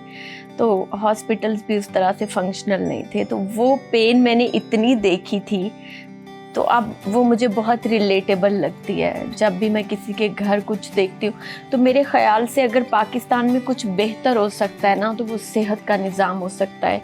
एक तो नेचुरल डेथ हम एक्सेप्ट कर ली हमने, लेकिन बहुत से लोग हैं लाइक हम हॉस्पिटल में जाने का हौसला नहीं रखते। वहाँ पर ऐसे ऐसे लोग मर रहे हैं, और वो फैसिलिटीज़ नहीं है, सेहत का वो निज़ाम नहीं है जो होना चाहिए। इवन दो पंजाब तो फिर भी बहुत बेहतर है, सिंध लोग गटर में गिर के मर रहे हैं, ये चीज़ें हैं। तो देखिए, एक तो ज़ाहिर है सेहत या बीमारी अल्लाह की तरफ से होते हैं जी, लेकिन अगर आप का कोई प्यारा वालिदैन, औलाद, भाई, फैमिली में से कोई किसी बीमारी की वजह से तकलीफ़ में हो, और आप पहली बात ये कि अफोर्ड ना कर सकते हो उसका इलाज, ये कितना तकलीफ़ दे है। और ये पाकिस्तान में बहुत बड़ी परसेंटेज ऐसे लोगों की है कि जो इस तकलीफ़ से गुज़र रहे हैं, वो इलाज नहीं करा पाते प्रॉपर, जो उनके करीबी तरीन लोगों का होना चाहिए। दूसरी बात ये है कि आपके पास वसाइल हैं, लेकिन उसके बावजूद आपको पता है कि ट्रीटमेंट ठीक नहीं हो रहा, या ये अस्पताल ठीक नहीं है, या इसका स्टाफ ठीक नहीं है, और डॉक्टर्स की गफलत की वजह से जो जानी नुकसान होते हैं वो भी अनबेरेबल है। और आपने बिल्कुल ठीक कहा कि हमारे इस सिस्टम को बेहतर बनाने की बहुत ज़रूरत है। मेरी बड़ी ये ख्वाहिश है कि हम सियासत में बयानबाजी में एक दूसरे को नीचा दिखाने की बजाय परफॉर्मेंस में एक दूसरे को नीचा दिखाएं, और ये बताएं काम करके कि मैं तुमसे बेहतर हूँ। बिल्कुल सर, मैं तो बहुत सेंटिमेंटल हो गई हाँ, मूड चेंज कर दिया। मैं तो घर जाके टाइम मार रोना ਅੱਛਾ ਸਰ, ਨਹੀਂ, ਮੈਨੂੰ ਨਹੀਂ। ਇਹ ਦੱਸੋ ਕਿ ਅੱਜ ਕੱਲ ਤੁਸੀਂ ਕੋਈ ਫਿਲਮ ਜਾਂ ਕੋਈ ਡਰਾਮਾ ਵੇਖ ਰਹੇ ਹੋ? ਪਹਿਲੀ ਗੱਲ ਤੇ ਇਹ ਮੈਂ ਦੱਸਿਆ ਤੁਹਾਨੂੰ ਪਹਿਲੇ ਵੀ ਕਿ ਫਿਲਮ ਡਰਾਮਾ ਮੈਂ ਪਹਿਲੇ ਵੀ ਦੇਖਦਾ ਸਾਂ, ਹੁਣ ਵੀ ਦੇਖਦਾ ਹੁਣ ਟਾਈਮ ਜ਼ਰਾ ਘੱਟ ਹੈ। ਲੇਕਿਨ ਸੱਚੀ ਗੱਲ ਇਹ ਹੈ ਕਿ ਹੁਣ ਜੋ ਕੁਝ ਪਾਕਿਸਤਾਨ ਵਿੱਚ ਚੱਲ ਰਿਹਾ ਹੈ ਨਾ, ਮੇਰਾ ਖਿਆਲ ਇਸ ਤੋਂ ਵੱਡਾ ਡਰਾਮਾ ਕੋਈ ਹੋ ਹੀ ਨਹੀਂ ਸਕਦਾ। ਯਕੀਨ ਕਰੋ, ਉਹੀ ਗੱਲ ਜਿਹੜੀ ਮੈਂ ਪਹਿਲੇ ਕੀਤੀ ਹੈ ਕਿ ਯਾਰ ਖੁਦਾ ਦਾ ਵਾਸਤਾ ਜੇ ਆਪਣਾ ਆਪਣਾ ਕੰਮ ਕਰੋ। ਹੁਣ ਤੁਸੀਂ ਦੇਖੋ, ਤੁਸੀਂ ਗੰਡਾਪੁਰ ਸਾਹਿਬ ਦਾ ਪੁੱਛਿਆ, ਉਹਨਾਂ ਨੂੰ ਆਪਣੀ ਜ਼ੁਲਫਾਂ ਸਵਾਰਨ ਤੋਂ ਫੁਰਸਤ ਨਹੀਂ ਹੈ, ਐਕਟਿੰਗ ਤੋਂ ਫੁਰਸਤ ਨਹੀਂ ਹੈ। ਕੀ ਖਰੀਦਣਾ ਪਸੰਦ ਆ? ਗੱਡੀਆਂ, ਕੜੀਆਂ, ਜੁੱਤੀਆਂ, ਪਰਫਿਊਮਾਂ? ਇਹਨਾਂ ਤਿੰਨਾਂ ਚੀਜ਼ਾਂ, ਚੌਵਾਂ ਚੀਜ਼ਾਂ ਤੋਂ ਸਭ ਤੋਂ ਜ਼ਿਆਦਾ ਮੈਨੂੰ ਗਨਸ ਖਰੀਦਣ ਦਾ ਸ਼ੌਕ ਹੈ। ਅੱਛਾ। ਕਿਉਂਕਿ ਮੇਰੀ ਬਹੁਤ ਕਾਲਜ ਦੇ ਜ਼ਮਾਨੇ ਦੀ ਮੇਰੀ ਉਹ ਕਲੈਕਸ਼ਨ ਹੈ। ਲੇਕਿਨ ਗਨਸ ਵੀ ਉਹ ਜਿਹੜੀਆਂ ਨਹੀਂ ਕਿ ਮੈਂ ਬਸ ਤੁਹਾਨੂੰ ਵਿਖਾ ਕੇ ਇੰਪ੍ਰੈਸ ਕਰਾਂ, ਨਹੀਂ, ਉਹ ਗਨਸ ਜਿਹੜੀਆਂ ਪ੍ਰੈਕਟੀਕਲੀ ਮੈਂ ਇਸਤੇਮਾਲ ਕਰਦਾ ਸ਼ਿਕਾਰ ਵਿੱਚ, ਅੱਛਾ। Protection, rifles, shooting and then ਨਿਸ਼ਾਨਾਬਾਜ਼ੀ। ਕਿਹੜੀ ਗਨ ਤੁਹਾਡੀ ਫੇਵਰਿਟ ਆ? ਕੋਈ ਫਰਾਂਸ ਦੀ? ਮੇਰੀ ਫੇਵਰੇਟ ਗਨ ਜਿਹੜੀ ਸ਼ਿਕਾਰ ਵਾਸਤੇ ਉਹ ਬਰੈਟਾ ਹੈ। ਅੱਛਾ और अदरवाइज एक अमेरिकन गन आती है M4 223, ਅੱਛਾ दैट इज़ माई फेवरेट। और रशियन गन जी है ना वो कलाकोफ उसमें कहते हैं, दैट इज़ माई फेवरेट, ਅੱਛਾ that is the latest Kalashnikov. ਅੱਛਾ, ਉਹਨੂੰ ਕਹਿੰਦੇ ਸੀ ਅਸੀਂ ਕਲਾਸ਼ਨਕੋਫ। ਉਹਦਾ ਸਹੀ ਨਾਮ ਕੀ ਹੈ? क्लाशनकोफ आई है 74 तक। ਅੱਛਾ ਅੱਛਾ क्लाशनकोफ की गोली छोटी करके वही गन घट वजन बनाई गई है, उसमें कहते हैं कलाकोफ। ਅੱਛਾ इस वक्त जितनी रशियन यूक्रेनियंस सारी आर्मी गन यूज़ कर रही है ना, दैट इज़ कलाकोफ। ਅੱਛਾ। ਜੀ, ਤੇ ਸਰ ਲੇਕਿਨ- AK47 ਵੀ ਉੱਥੇ ਬੜੀ ਉੱਥੇ ਉਸ ਨੂੰ ਰਸ਼ੀਆ ਚ ਉਸਦਾ ਨਾਂ ਅੱਜ ਵੀ ਕਲਾਸ਼ਨਕੋਫ ਹੈ। ਸਰ AK47 ਕਿਉਂ ਮਸ਼ਹੂਰ ਹੈ ਨਹੀਂ? AK47 ਇਸ ਵਾਸਤੇ ਕਰਕੇ ਮਸ਼ਹੂਰ ਹੈ ਕਿ ਉਸ ਤੋਂ ਜ਼ਿਆਦਾ ਰਿਲਾਇਬਲ, ਅੱਛਾ ਉਸ ਤੋਂ ਜ਼ਿਆਦਾ ਅੱਛਾ ਮੈਟਲ ਔਰ ਉਸ ਤੋਂ ਜ਼ਿਆਦਾ ਸਿੰਪਲ ਟੈਕਨੋਲੋਜੀ ਇਹ ਦੁਨੀਆ 'ਚ ਨਾ ਕੋਈ ਗਨ ਬਣੀ ਹੈ ਤੇ ਨਾ ਬਣੇਗੀ। ਅੱਛਾ वो इतनी रिलायबल गन है और इतनी वो एक्यूरेट है कि मैं समझता हूँ सोची गन है ही नहीं। ਅੱਛਾ ਸਰ, ਤੁਸੀਂ ਇੰਨੀਆਂ ਵੱਡੀਆਂ ਵੱਡੀਆਂ ਗੰਨਾਂ ਦੱਸੀਆਂ, ਮੈਨੂੰ ਬਸ ਉਹ ਗਨ ਦੇ ਦਿਓ ਜਿਹੜੀ ਸੁਲਤਾਨ ਰਾਏ ਦੀ ਫਿਲਮ 'ਚ ਯੂਜ਼ ਹੁੰਦੀ ਸੀ ਕਿ ਇਸੇ 40 ਗੋਲੀਆਂ ਲੱਗਣ ਤੋਂ ਬਾਅਦ ਵੀ ਇੰਜ ਸੀਨਾ ਤਾਨ ਕੇ ਖੜਾ। ਉਹ ਗਨ ਤੁਹਾਨੂੰ 100 ਰੁਪਏ ਜਿਹੜੀ ਹੈ ਨਾ ਉਹ ਬੱਚਿਆਂ ਦੇ ਖਿਡੌਣੇ ਦੀ ਦੁਕਾਨ ਤੇ ਮਿਲੇਗੀ। ਅਗਰ ਕਹੋ ਤਾਂ ਮੈਂ ਤੁਹਾਨੂੰ ਜਾਣਦਾ ਤੁਹਾਡੀ ਗੱਡੀ 'ਚ ਰਖਾ ਦਿੰਦਾ। ਤੇ ਬਾਕੀ ਤੁਸੀਂ ਉਹਦੇ 'ਚ ਇਤਨੀਆਂ ਰੰਗ ਭਰਿਆ ਗੱਲਾਂ ਹੁੰਦਾ। ਤੁਸੀਂ ਸਾਡੇ ਕੋਲੋਂ ਕਢਾਈਆਂ ਨੇ ਅੱਜ। ਤੁਸੀਂ ਕੋਈ ਆਪਣੇ ਬਾਰੇ 'ਚ ਵੀ ਦੱਸੋ ਕਿ ਜਨਾਬ ਦਾ ਕੀ ਬੈਕਗ੍ਰਾਉਂਡ, ਜਨਾਬ ਦੀ ਕਿਹੜੀ ਤਾਲੀਮ ਹੈ ਔਰ ਜਨਾਬ ਤੁਸੀਂ ਸਾਡੇ ਇਸ ਤੋਂ ਸ਼ੋਅ ਵਿੱਚ ਕਿਸ ਤਰ੍ਹਾਂ ਤਸ਼ਰੀਫ ਲੈ ਆਏ ਹੋ। ਤੁਸੀਂ ਇਸ ਲਾਇਕ ਸਮਝਿਆ ਸਾਨੂੰ, ਤੁਹਾਡਾ ਬਹੁਤ ਸ਼ੁਕਰੀਆ। ਅੱਗੇ ਚੱਲੋ। ਇਸ ਦਾ ਮਤਲਬ ਹੈ ਤੁਸੀਂ ਦੋਹਾਂ ਕੋਲੋਂ ਗੱਲਾਂ ਕਢਾਉਂਦੇ ਹੋ, ਆਪਣੀ ਕੋਈ ਗੱਲ ਨਹੀਂ ਤੁਸੀਂ ਦੱਸਣੀ। ਸਰ, ਮੈਂ ਇਹ ਤੇ ਜਿਤਨੇ ਖੁਦ ਦੀ ਸਵਾਲ ਕਿਤਾਬ ਤੁਸੀਂ ਮੇਰੇ ਕੋਲੋਂ ਪੁੱਛ ਰਹੇ ਨਾ ਕਿ ਜਨਾਬ ਕਿਹੜੀਆਂ ਫਿਲਮਾਂ ਤੁਹਾਨੂੰ ਪਸੰਦ ਨੇ, ਕਿਹੜੇ ਗਾਣੇ ਪਸੰਦ ਨੇ, ਕਿਹੜੀ ਐਕਟਰ ਐਕਟਰਸ ਪਸੰਦ ਹੈ, ਜ਼ਿੰਦਗੀ ਦੇ ਜਨਾਬ ਖੁਸ਼ਗਵਾਰ ਲਮਹਾਤ, ਜ਼ਿੰਦਗੀ 'ਚ ਪਿਆਰ ਹੋਇਆ, ਮੁਹੱਬਤ ਹੋਈ ਜਾਂ ਨਹੀਂ ਹੋਈ, ਇਹ ਸਾਰਿਆਂ ਦਾ ਜਵਾਬ ਤੁਸੀਂ ਹੁਣ ਦਿਓਗੇ ਮੈਨੂੰ ਕਿ ਤੁਸੀਂ ਕੀ ਕਰਦੇ ਰਹੇ ਹੋ ਜ਼ਿੰਦਗੀ 'ਚ। ਔਰ ਇਸ ਤੋਂ ਬਗੈਰ ਮੈਂ ਤੁਹਾਨੂੰ ਜਾਣ ਨਹੀਂ ਦੇਣਾ। 5 ਘੰਟੇ ਤਾਂ ਹੋ ਜਾਏਗਾ। इसका मतलब है कि ਤੁਹਾਡੇ ਕੋਲ ਬਹੁਤ ਸਟੋਰੀਆਂ ਨੇ। ਬਹੁਤ, ਮਤਲਬ ਮੈਨੂੰ ਲੱਗਦਾ ਸਾਲ ਵੀ ਘੱਟ ਪੈ ਜਾਏਗਾ। ਕੋਈ ਇੱਕ ਦੋ ਹੀ ਦੱਸ ਦਿਓ ਤਾਂ ਕਿ ਨਾਜ਼ਰੀਨ ਨੂੰ ਵੀ ਪਤਾ ਲੱਗ ਜਾਏ ਕਿ ਚਲੋ ਚਲੋ ਪੁੱਛੋ। ਅੱਛਾ, ਤੁਸੀਂ ਮੈਨੂੰ ਦੱਸੋ ਕਿ ਤੁਹਾਡੀ ਤਾਲੀਮ ਜਿਹੜੀ ਹੈ ਉਹ ਕਿਹੜੇ ਸ਼ਹਿਰ ਦੀ ਹੈ? ਸਰ ਲਾਹੌਰ ਦੀ। ਅੱਛਾ, ਕਿਹੜੇ ਗਾਣੇ ਫਿਲਮਾਂ ਤੁਹਾਨੂੰ ਪਸੰਦ ਨੇ? ਸਰ ਹੁਣ ਤੇ ਮੈਂ ਮਤਲਬ ਬਿਲਕੁਲ ਸੂਫੀ ਹੋ ਗਈ ਹਾਂ। ਹੁਣ ਤੇ ਮੈਂ ਉਹ ਵਾਲੇ ਜਿਹੜੇ ਪੁਰਾਣੇ ਗਾਣੇ ਹੁੰਦੇ ਸੀ ਤੁਹਾਡੇ ਵਕਤਾਂ ਦੇ, ਉਹ ਪਸੰਦ ਆ ਗਏ ਅੱਛਾ, ਨੇ ਮੇਰੇ ਮੈਨੂੰ। ਤੁਹਾਡੇ ਵਕਤਾਂ 'ਚ ਕੋਈ 50 ਸਾਲ ਦਾ ਫਰਕ ਹੈ। ਸਰ ਤੁਸੀਂ ਕੀ ਸਮਝਦੇ ਹੋ? ਮੇਰਾ ਖਿਆਲ ਹੈ 5-7 ਸਾਲ ਦਾ ਫਰਕ ਹੋਣਾ ਹੈ। ਤੁਸੀਂ ਪਤਾ ਨਹੀਂ ਕਿ ਮੇਰੇ ਬਾਰੇ ਸੋਚ ਰਹੇ ਹੋ। ਨਹੀਂ, ਔਰਤਾਂ ਵਾਲੀਆਂ ਕਿ ਵੀ ਤੁਸੀਂ ਇਸ ਤਰ੍ਹਾਂ ਕਿ ਪੁਰਾਣੇ ਵਕਤਾਂ 'ਚ ਮੈਂ ਕੋਈ ਕਾਇਦ ਆਜ਼ਮ ਦਾ ਕੋਈ ਤੁਹਾਡਾ ਮਤਲਬ ਹੈ ਕਿ ਕਲਾਸ ਫੈਲੋ ਆ। ਮੈਂ ਦੱਸਿਆ ਤੁਹਾਨੂੰ ਥੋੜਾ ਹੀ ਫਰਕ ਹੋਏਗਾ। ਸਰ ਇੰਨਾ ਘੱਟ ਫਰਕ ਨਹੀਂ ਹੋ ਸਕਦਾ, ਮਤਲਬ ਹੋਏਗਾ ਆਪਣਾ ਫਰਕ ਕੋਈ 60-70 ਸਾਲ ਦਾ। 60-70 ਸਾਲ ਤੇ ਪਾਕਿਸਤਾਨ ਨੂੰ ਨਹੀਂ ਹੋਏ ਬਣੇ ਹੋਏ ਹੋ। ਚਲੋ ਛੱਡੋ, ਬਹਰਾਲ ਆਈ wish you all the best. Thank you so much sir. ਬੜਾ ਅੱਛਾ ਲੱਗਾ ਔਰ ਸਾਨੂੰ ਬਹੁਤ ਤੁਸੀਂ ਅੱਛਾ ਲੱਗਿਆ। ਆਪਣਾ ਕੈਰੀਅਰ ਦਾ ਮਾਸ਼ਾਅੱਲਾ ਤੁਹਾਡਾ ਜ਼ਾਹਿਰ ਹੈ, ਮੈਂ ਨਹੀਂ ਪਤਾ ਤੁਹਾਨੂੰ ਕਿੰਨੇ ਸਾਲ ਹੋਏ ਨੇ, but I wish you all the best. Thank you so much. ਔਰ ਸਿਆਸੀ ਲੋਕਾਂ ਨਾਲ ਪ੍ਰੋਗਰਾਮ ਜ਼ਰੂਰ ਕਰੋ, ਲੇਕਿਨ ਹਰ ਜਗ੍ਹਾ ਇੱਕ ਲੇਕਿਨ ਪੈਗਾਮ ਤੁਹਾਡੇ ਜੇ ਪੋਜ਼ਿਟਿਵਿਟੀ। ਸਿਆਸੀ ਲੋਕ ਮੈਨੂੰ ਲੱਗਦਾ ਹੈ ਘੱਟ ਮਿਲਣਗੇ। ਨਹੀਂ, ਮੈਂ ਬਾਈ ਪ੍ਰੋਫੈਸ਼ਨ ਡਾਕਟਰ ਹਾਂ, ਸ਼ਾਇਦ ਇਸ ਵਾਸਤੇ ਥੋੜਾ ਜਿਹਾ ਫਰਕ ਹੈ। ਨਹੀਂ, ਹੁਣ ਮੈਨੂੰ ਅੱਛਾ ਲੱਗ ਰਿਹਾ ਤੁਸੀਂ ਡਾਕਟਰੀ ਛੱਡ ਕੇ ਤੁਸੀਂ ਅੱਛੇ ਪੋਲੀਟੀਸ਼ੀਅਨ ਬਣੇ ਹੋ। ਨਹੀਂ, ਪੋਲੀਟੀਸ਼ੀਅਨਸ ਅੱਛਾ ਬੁਰਾ ਕੋਈ ਨਹੀਂ ਹੁੰਦਾ। ਮੈਂ ਸਮਝਦਾ ਜਿਹੜਾ ਗੱਲ ਤੁਹਾਡੇ ਨਾਲ ਮੈਂ ਕਰਨਾ ਚਾਹ ਰਿਹਾ ਸਾਂ ਕਿ ਸਾਰਿਆਂ ਨਾਲ ਤੁਸੀਂ ਮਿਲੋਗੇ, ਪ੍ਰੋਗਰਾਮ ਕਰੋਗੇ, ਲੇਕਿਨ ਹਰ ਬੰਦੇ ਨੂੰ ਨਾ ਇੱਕ ਮੈਸੇਜ ਦਿਓ ਕਿ ਵਰਕ ਫॉर ਪਾਕਿਸਤਾਨ ਵਾਸਤੇ ਕੰਮ ਕਰੋ। ਔਰ 3-4 ਚੀਜ਼ਾਂ ਤੇ, ਇਹ ਕੋਈ ਸਿਆਸੀ ਗੱਲ ਨਹੀਂ ਹੈ, ਇੱਕ ਪਾਕਿਸਤਾਨੀ ਦੀ ਸੋਚ ਹੈ। 3-4 ਚੀਜ਼ਾਂ ਤੇ ਨਾ ਇਕੱਠੇ ਹੋ ਜਾਓ। ਪਾਕਿਸਤਾਨ ਦੇ ਮਈਸ਼ਤ ਤੇ, ਪਾਕਿਸਤਾਨ ਦੇ ਦਫਾ ਤੇ, ਪਾਕਿਸਤਾਨ ਦੀ ਸਿਕਿਉਰਿਟੀ ਤੇ, ਔਰ ਅੱਜ ਕੱਲ੍ਹ ਪਾਕਿਸਤਾਨ ਦੀ ਕਲਾਈਮੇਟ ਤੇ। ਇਸ ਤੇ ਸਾਰੀ ਸਿਆਸੀ ਪਾਰਟੀਆਂ ਨਾ ਇਹ ਤੁਸੀਂ ਇਕੱਠੇ ਹੋ ਜਾਓ, ਬਾਕੀ ਇੱਕ ਦੂਜੇ ਨੂੰ ਗਾਲਾਂ ਕੱਢਦੇ ਰਹੋ, ਜੋ ਮਰਜ਼ੀ ਕਰੋ। ਓਕੇ ਕਹਿੰਦੇ ਨੇ ਖਾਓ ਖਸਮਾਂ ਨੂੰ, ਲੇਕਿਨ ਇਹ 4 ਚੀਜ਼ਾਂ ਇਕੱਠੀਆਂ ਕਰ ਲਓ, ਇਹ ਮੁਲਕ ਤੁਹਾਡਾ ਬਣ ਜਾਏਗਾ। ਬੜਾ ਖੂਬਸੂਰਤ ਮੁਲਕ ਹੈ, ਇਸ ਦੀ ਕਦਰ ਕਰੋ। ਮਾਸ਼ਾਅੱਲਾ ਸਰ, ਬਹੁਤ ਚੰਗਾ ਲੱਗਾ। ਖਾਸ ਤੌਰ ਤੇ ਜਿਹੜੀਆਂ ਤੁਹਾਡੀ ਜੈਸੀ ਨੌਜਵਾਨ ਨਸਲ ਹੈ ਨਾ, ਉਸ ਨੂੰ ਵੀ ਦੱਸਣ ਦੀ ਜ਼ਰੂਰਤ ਹੈ ਕਿ ਪਾਕਿਸਤਾਨ ਦੀ ਸਟੋਰੀ ਔਰ ਪਾਕਿਸਤਾਨ ਦੀ ਕਹਾਣੀ ਕੀ ਹੈ, ਔਰ ਕਿਤਨੇ ਲੱਖਾਂ ਸਾਡੀਆਂ ਬਜ਼ੁਰਗਾਂ ਨੇ ਕੁਰਬਾਨੀਆਂ ਦੇ ਕੇ ਮੁਲਕ ਬਣਾਇਆ ਸੀ। ਬੜਾ ਸੋਹਣਾ ਮੁਲਕ ਹੈ, ਕਦਰ ਕਰੋ ਇਸ ਦੀ। ਕਰਾਂਗੇ, ਕਿੰਜ ਕਰੀ ਦੀ ਕਦਰ। ਇਹ ਵੀ ਤਾਂ ਮੈਂ ਤੁਹਾਨੂੰ ਕਹਿ ਰਿਹਾ ਕਿ ਤੁਸੀਂ ਲੋਕਾਂ ਨੂੰ ਸਮਝਾਓ, ਤੁਸੀਂ ਆਪ ਪੁੱਛਣ ਦੇ ਹੋ ਕਿ ਕਿੰਜ ਕਰਾਂਗੇ। ਤੁਹਾਡੇ ਤੋਂ ਪੁੱਛ ਕੇ ਜਾਵਾਂਗੇ ਫਿਰ ਸਾਰਿਆਂ ਨੂੰ। ਮਿਹਨਤ, ਕਮਿਟਮੈਂਟ, ਜਿਸ ਪੋਸਟ ਤੇ ਹੋ, ਜਿਸ ਪੋਜੀਸ਼ਨ ਤੇ ਹੋ, ਉੱਥੇ ਤੁਸੀਂ ਪੋਜ਼ਿਟਿਵਿਟੀ ਫੈਲਾਓ, ਪੋਜ਼ਿਟਿਵ ਕਿਰਦਾਰ ਕਰੋ ਮੁਲਕ ਵਾਸਤੇ, ਉਹ ਠੀਕ ਹੋ ਜਾਏਗਾ। ਸਰ ਤੁਸੀਂ ਆਪਣੇ ਹਲਕੇ ਲਈ ਕੀ ਕਰਦੇ ਹੋ?